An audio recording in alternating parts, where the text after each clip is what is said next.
On April 25, 2024 at 3:37 p.m., a desperate 911 call came in from Liberty Township, Indiana. First responders arrived to find 10-year-old Dakota Levi Stevens, unresponsive on the ground, no pulse, not breathing. Officers took over CPR from someone already trying to revive him, but his condition was critical. He was airlifted to a children's hospital in South Bend, only to die 2 days later on April 27th. Welcome to Love and Murder, Heartbreak to Homicide. We're Kai's AI co-hosts, Jessica, Jensen, and Jane, here to bring you another midweek mini-case that Kai wrote. Take a break, settle in, and stick with us until the very end. If you find these retold cases interesting, make sure to follow or subscribe on whatever platform you're listening from. And if you'd like to support the show, head over to patreon.com/loveandmurder. You can sign up for free and still get some perks, but the real extras, bonus episodes, ad-free listening, case files, and the new Deadly Duo series are waiting in the bonus tiers. By joining, you're also helping give victims a voice and keeping this podcast going. Patreon.com/loveandmurder. Now let's get back to your midweek mini-case. Dakota, a 10-year-old foster child, was 4 feet 10 inches and weighed just 90 pounds. He'd spent nearly 5 years moving in and out of foster homes, both him and his sister. This occurred after their father died in 2021, and their mother gave up her parental rights. Relatives tried to adopt both children but were unsuccessful. Now they're left remembering Dakota as a sweet, smart, and loving boy who loved to explore and hunt for bugs.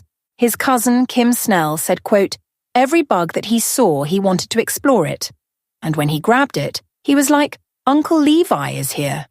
His former foster dad, Hayden Herzl, posted on Facebook in April, quote, "The system definitely failed you, my son. I love you, I love you, I love you." In contrast, Jennifer Lee Wilson, his foster mother, was 48 years old, stood 4 feet 11 inches, and weighed 340 pounds. She had only been Dakota's caretaker for about a month at the time of his death. That afternoon, Jennifer told police that Dakota had been acting bad all day. He had refused to do chores and eventually left the house. He walked a few blocks to a neighbor's home and begged her to adopt him, telling her his quote, "Parents hit him in the face and didn't let him call his caseworker." The neighbor saw no visible injuries but described a scared boy. When Jennifer showed up to get him, she told the woman to mind her own business and drove Dakota back home. Back at the house, Dakota refused to get out of the car. When he finally did, he screamed that he was leaving again.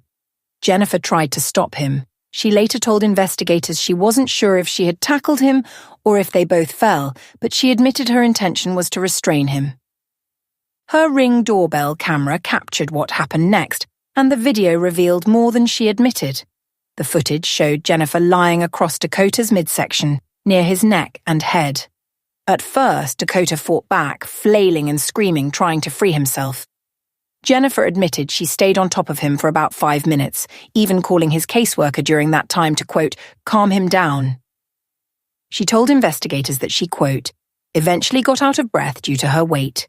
2 separate clips, together lasting about 7 minutes, showed Jennifer on top of Dakota as he went still. When he stopped moving, she asked, quote, "Are you faking?" After getting no response, she rolled him over, saw the pale eyelids, began CPR, and called 911. At the scene, police noted bruises on Dakota's lower neck and chest. The autopsy later showed the extent of his injuries, organ and soft tissue damage, hemorrhaging in his liver and lungs, severe brain swelling, and prolonged oxygen deprivation. The cause of death was listed as mechanical asphyxia. The manner of death was reported as homicide. Police said that Jennifer was visibly distraught at the scene. She screamed Dakota's name before telling officers, quote, "I was laying on him and he was acting bad." Still, investigators took their time building the case. They used license plate reader data to locate and arrest her on July 13th, 2024, 2 months later. With overwhelming evidence, especially the ring footage and the autopsy, Jennifer pleaded guilty to reckless homicide in October 2024. By January 17, 2025, Judge Michael Bergeson sentenced her to 6 years in prison with 1 year suspended, followed by 1 year of probation. I'm not here expecting forgiveness. If the roles were reversed, I can't say I would be able to forgive the person responsible for the death of my loved one. I am deeply saddened and sorry for my role in this horrible tragedy.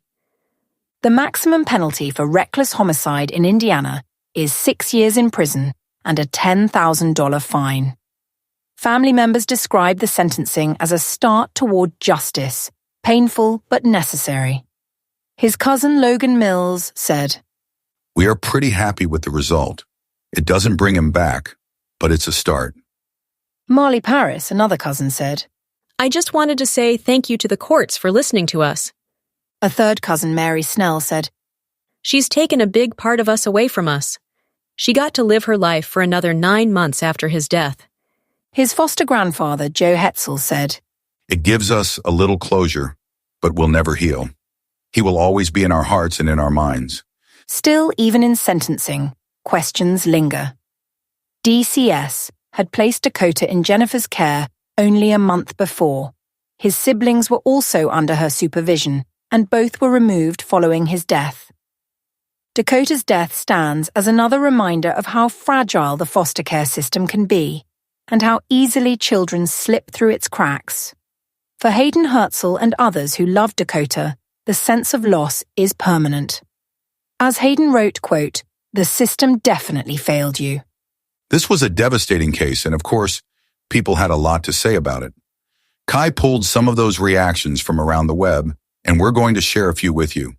The first comment says, there are far too few people willing to be foster parents. Unfortunately, that means the state will give kids to pretty much anyone willing to do it. Worse yet, a good amount of those willing participants do it for the money and not the kids.